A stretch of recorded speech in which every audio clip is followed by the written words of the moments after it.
The Princess Bride, released in 1987, streaming now on Disney Plus, stars such actors as Robin Wright, Mandy Patinkin, Billy Crystal, Wallace Shawn, Fred Savage, Andre the Giant. The list goes on, and best known probably for Dr. Gordon in the Saw franchise, Gary Ells. A great cast, and a movie that, like I said, came out in 1987.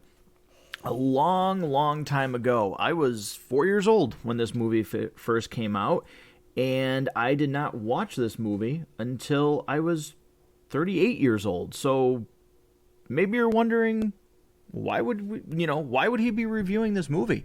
Well, it's somewhat of a personal story, as well as a movie review, and I hope that as you've clicked on this episode and you listen to this episode, that maybe the story resonates with you, or you've just found it interesting. Again, this is going to be a little bit more of a personal story along with a movie review. So, The Princess Bride.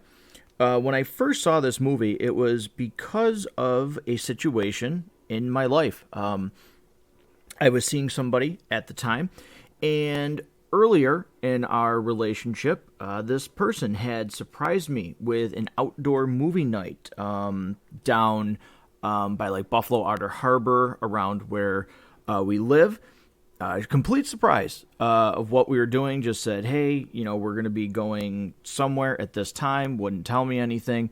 Lo and behold, we show up there, and it's for a screening. Well, not screening, but they were showing the movie The Breakfast Club, which is my all-time favorite movie. And I did a review on The Breakfast Club and that experience that I had because of that gesture from the person that I was with at the time. And later, I wanted to return that because that gesture meant a lot to me. Like I said, The Breakfast Club is my favorite movie of all time. I will stand by that forever. And, not only did I just thoroughly enjoy the movie, seeing it again, but just the atmosphere, being there with that person, it just added to that entire experience. It was such a great night, and just a really kind thing that this person did for me. And I wanted to try and return that favor. So, story, went that we were out and about, and I had seen earlier, like just on a day that I had to myself, I was at a Barnes & Noble bookstore and saw like a special edition of The Princess Bride because I had found out she had really liked it. So we went back after we, were doing some things, dinner and stuff like that, and we, got the book, and then when we came back to our home, I, surprised her with an outdoor movie night at our house, hoping to, just kind of give back, because again, like I said, it was a really, really great experience that I had for The Breakfast Club that was because of her. So, we set up outside and had snacks, and it was the first time I'd ever seen The Princess Bride. And I liked it. I enjoyed the movie, but, months later, as sometimes life goes, we're no longer together, and this movie came up in my feed on Disney Plus, and it brought back bad memories. Not because the relationship was bad, but because I was sad that it was over. It was a reminder that I was no longer with this person. And I kind of thought about the movie, negatively, and, thought about that night and had negative thoughts about that night, which I didn't want to have. I didn't want the memory of that night to be spoiled, or that relationship. So, as kind of a way of personal growth or healing, or I don't know, whatever you want to call it. Maybe that sounds silly. I wanted to watch this movie again, and I made the decision to think about, this movie and keep those fond memories, not, seeing this movie recommended for me to watch. I decided to take what was originally a negative thought of, oh, well, here's what happened when I watched that movie and here's what I remember, but it's negative now because we're not together. I wanted to turn that, I wanted to keep that as a positive memory of that person. And so I watched the movie and I wanted to see, did I enjoy the movie as much? How did this movie strike me now? Would I like it just as much? Would it maybe be different based on seeing it just by myself? But I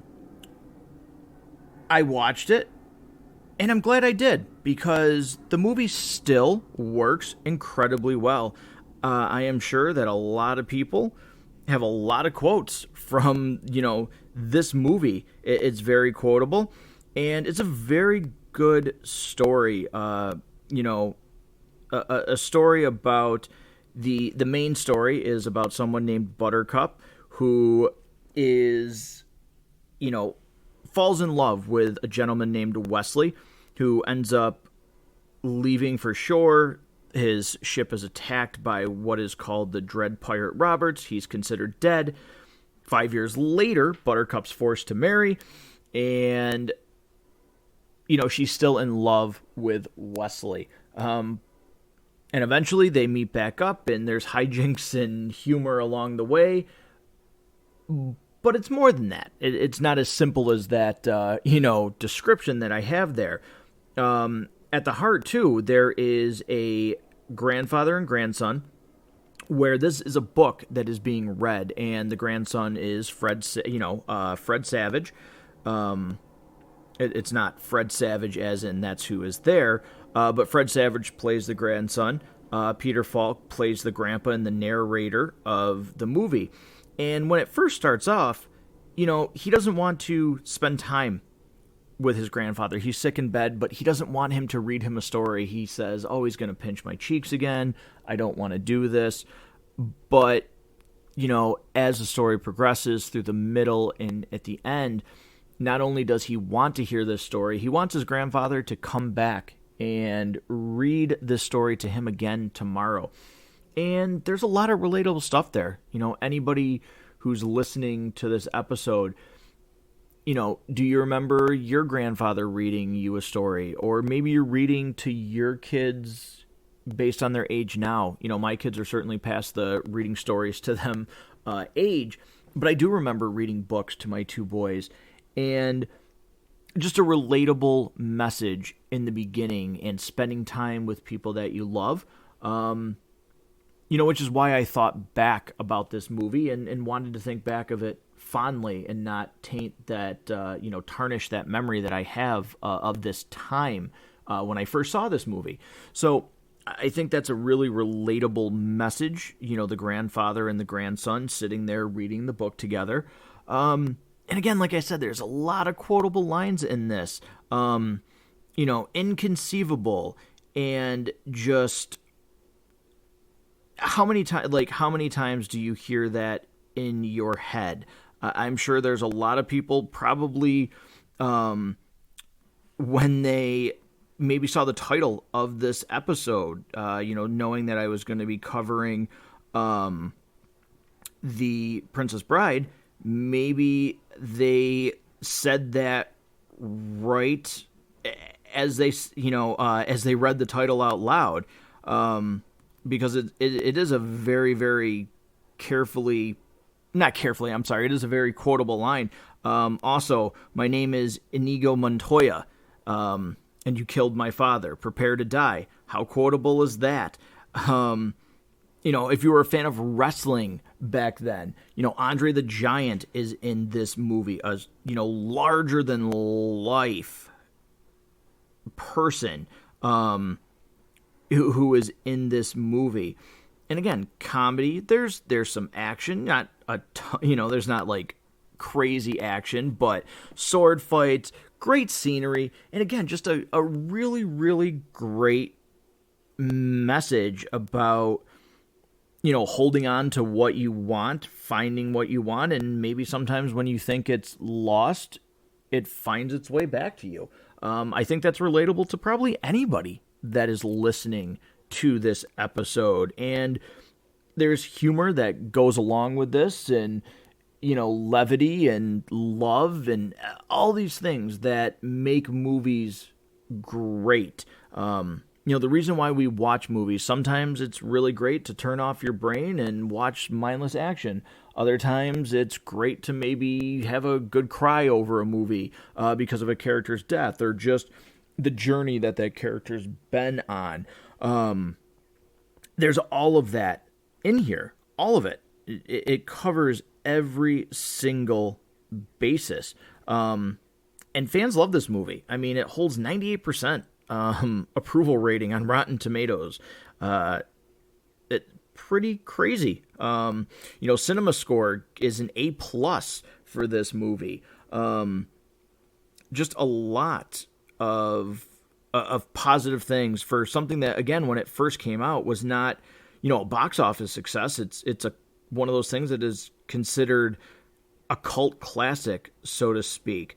There was way back, I took notes on this, movie, that way back in 2017 on the 30th anniversary, when they had interviews and things like that, Gary Ellis quoted that people still come up to him frequently, quote lines from the movie. Wallace Shawn, talked about how people would shout inconceivable to him, like if he dropped his keys or things like that. So just a lot of great memories for fans and a lot of great moments that still to this day, I mean, from 1987, for God's sakes, it's a long time to hold on to this movie. 2014, Els wrote As You Wish, Inconceivable Tales from the Making of Princess Bride, behind the scenes stuff. There's a lot of people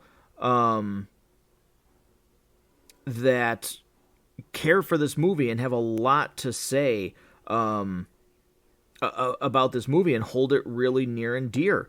And again, like I stated at the beginning of this episode, I'm glad I went back and rewatched it because it helped me on a personal level.